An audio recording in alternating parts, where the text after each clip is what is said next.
नमस्ते। आप सभी का स्वागत है एक बार फिर से हमारे YouTube चैनल खुशी व्रत कथा एंड सुविचार चैनल में। दोस्तों, आज मैं आपको सुनाने वाली हूँ वैशाख मास की पवित्र कथा। तो आइए शुरू करते हैं। एक राजा था। वे वैशाख माह में प्रतिदिन ब्रह्म मुहूर्त में उठकर गंगा जी में स्नान करता था। राजा का आदेश था कि मुझसे पहले गंगा जी में कोई भी स्नान नहीं करेगा। राजा जब गंगा जी में स्नान करने जाती तो उन्हें प्रतिदिन शांत जल के स्थान पर हिलता हुआ हलचल युक्त जल दिखाई देता था। तो राजा को संदेह होता था कि निश्चय ही मुझसे पहले कोई प्रतिदिन गंगा जी में स्नान करता है। अतः राजा ने नदी के तट पर पहरेदार बिठा दिए। गंगा जी के तट पर एक वृक्ष था। उस पर एक बंदरिया रहती थी। वह प्रतिदिन राजा के स्नान करने से पूर्व स्नान करके वृक्ष पर चढ़कर बैठ जाती थी। इस प्रकार होते होते पूरा वैशाख माह व्यतीत हो गया, किंतु अंतिम दिन राजा के सिपाही ने देख लिया और उस बंदरिया को पकड़कर राजा के पास ले गई और कहा कि यह बंदरिया आपसे पूर्व प्रतिदिन गंगा जी में स्नान करती है। उधर राजा की प्रतिज्ञा थी कि यदि कोई भी स्त्री मुझसे पूर्व स्नान करती होगी तो मैं उससे विवाह कर लूंगा। इसलिए राजा को बांदरी के साथ विवाह करना ही पड़ा। वैशाख स्नान के पुण्य से बंदरी के गर्भ ठहर गया। 9 मास पूर्ण होने पर बंदरी ने राजा से पूछा कि शिशु जन्म के समय मुझे क्या करना चाहिए। तब राजा ने महल में एक घंटी लगवा दी और बंदरी से कहा कि जब तुम्हें दर्द हो तो इससे बजा देना, मैं संपूर्ण प्रबंध कर दूंगा। राजा की अन्य रानियां भी थी, उनकी कोई संतान नहीं थी। बांदरी को गर्भ है यह समाचार जानकर अन्य रानियां मन ही मन बांदरी से ईर्ष्या करने लगी और भावी संतान का नाश करने हेतु विभिन्न योजनाएं बनाने लगी। घंटी लगी देखकर एक रानी ने बंदरी से इसका कारण पूछा। बंदर ने संपूर्ण वृतांत बता दिया। रानी ने बहकाया कि एक बार घंटी बजाकर तो देख ले कि राजा आते हैं या नहीं। बंदरी ने घंटी बजाई तो राजा दौड़े दौड़े महल में आए और घंटी बजाने का कारण पूछा। इस पर बंदरी ने उत्तर दिया कि मैंने तो रानियों के कहने पर घंटी बजाई थी। तब रानियों ने राजा से कहा कि यह तो पशु है और न जाने कितनी बार घंटी बजाएगी। इस प्रकार कहकर उन्होंने घंटी को हटवा दिया। कुछ दिनों बाद बंदरी के शिशु जन्म का समय ही आया तो उसने अन्य रानियों से पूछा कि मैं क्या करूं। तब रानी ने कहा कि तुम आंखों पर पट्टी बांधकर सो जाओ। बंदरी के वैशाख माह के स्नान के पुण्य प्रताप के रूप में एक सुंदर पुत्र हुआ। शिशु के जन्म होते ही उसके रोने से पूर्व ही रानियों ने उसे एक टोकरी में रखकर दासी को दे दिया और आदेश दिया कि इसे नदी में बहाकर आओ, और उस शिशु के स्थान पर एक पत्थर को रख दिया। राजा को भी कहलवा दिया कि बंदरी ने एक पत्थर को जन्म दिया।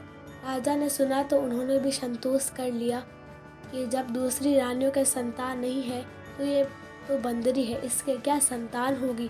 उधर दासी ने उसे सुंदर शिशु को नदी में न बहाकर कुम्हार के खदहड़ में रख दिया। दूसरे दिन कुम्हार कुम्हारिन खद्दड़ में आए तो वहां एक सुंदर शिशु को रोते हुए देखा। कुम्हार कुम्हारिन भी निसंतान थे। उन्होंने उस शिशु को अपने लिए भेजी गई भगवान की भेंट माना और बड़े प्रेम से शिशु का पालन पोषण करने लगे। कुछ बड़ा होने पर बालक को यह ज्ञात हुआ कि वह रानी बंदरी का पुत्र है, जिसको रानियों ने मरवाना चाहा था। एक दिन वह बालक कुम्हार के बनाए हुए मिट्टी के हाथी घोड़े लेकर पनघट पर जा बैठा और दासियों को देखकर कहने लगा कि आओ रे मेरे मिट्टी के हाथी घोड़े, पानी पियो। जब दासियों ने यह बात सुनी तो वे हंसने लगी और बोली, अरे मूर्ख, कभी मिट्टी के हाथी घोड़े भी पानी पीते हैं क्या। इस पर उस बालक ने कहा कि कभी बंदरी के भी पत्थर जन्म लेता है क्या। उस बालक की यह बात दासियों ने जाकर महल में कही। तब रानियों ने दूसरे दिन विष मिलाकर लड्डू भेज दिए। ईश्वर की कृपा से लड्डू गोद और बादाम के हो गए और उन लड्डू को खाने से उस लड़के की मृत्यु नहीं हुई। यह समाचार दासी ने रानी को कहा और रानी ने राजा से कहकर कुम्हार को देश निकाल दिलवा दिया। कुम्हार वन में रहने लगा।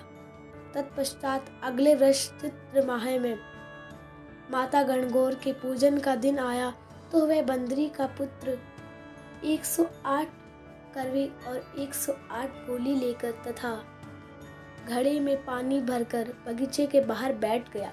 उधर राजा की और साहूकार की पुत्रियां घनघोर मनाने के लिए मिट्टी लेने के लिए आई तथा बगीचे में खेलने और झूलने लगी। इस कारण कुछ समय बाद उन्हें प्यास लगी। तब उन्होंने उस बंदरी के पुत्र से जल पिलाने के लिए कहा, तो उस बालक ने उत्तर दिया कि मेरे पास एक गोली है, उसे खाते जाओ और मेरी चारों ओर फेरे लगाती जाओ, तब मैं तुम्हें जल पिलाऊंगा।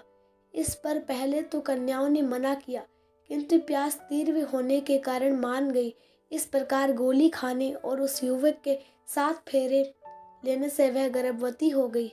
बाद में जब उनके माता पिता को यह ज्ञात हुआ तो वह सभी कुम्हार के पास आए और संपूर्ण वृत्तांत सुनाया तथा कहा कि तेरे पुत्र ने हमारी कन्याओं से विवाह किया है, अब तुम्हें इन्हें अपने पास रखना होगा। तब कुमार ने निर्धन होने के कारण असमर्थता व्यक्त की। 2 कन्याओं के माता पिता ने बहुत सारा धन देकर अपनी कन्याओं को कुमार के घर विदा किया और कुमार के घर 108 बहुएं आ गई और कालांतर में उनके 108 ही पोते हो गए। कुम्हार ने समस्त नगरी को भोजन हेतु निमंत्रण दिया और राजा को भी बुलवा दिया। राजा के यहाँ से रानी बंदरी के अतिरिक्त सब भोजन हेतु पधारे। तब राजकुमार राजा की आज्ञा लेकर बंदरी को लेने रथ पालकी लेकर गया और लाकर सभा में सबसे ऊंचे स्वर्ण आसन पर बिठाया। राजकुमार ने अपनी सभी पत्नियों को समझा दिया था कि बंदरी मुझे जन्म देने वाली माता है। एक एक बहू रानी बंदरी के चरण स्पर्श करती गई और एक एक सोने का सिक्का और पोते को गोद में देती गई।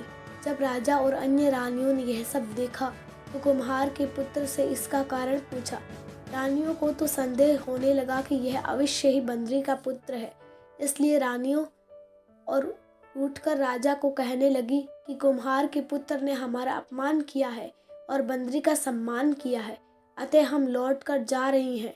इधर राजा को पुत्र के जन्म का संपूर्ण रहस्य ज्ञात हो गया था, इसलिए उन्होंने रानियों को देश निकाला दिया और अपनी सभी पुत्र वधु एवं पुत्रों को लेकर महल में आया और राजकुमार का राज तिलक हुआ। कुम्हार कुम्हारिन को राजकुमार ने महल में रहने के लिए निवेदन किया, किंतु वह नहीं मानी। तब राजा ने उन्हें ढेर सारा धन दिया। वैशाख स्नान का इतना महत्व है तो सबको वैशाख स्नान करना चाहिए। बंदरी ने वैशाख स्नान किया तो उसे राजा का राज्य, पुत्र, बहुएं आदि प्राप्त हुई है। ईश्वर जैसी बंदरी को पुण्य मिला, इस प्रकार हमें भी पुण्य देना।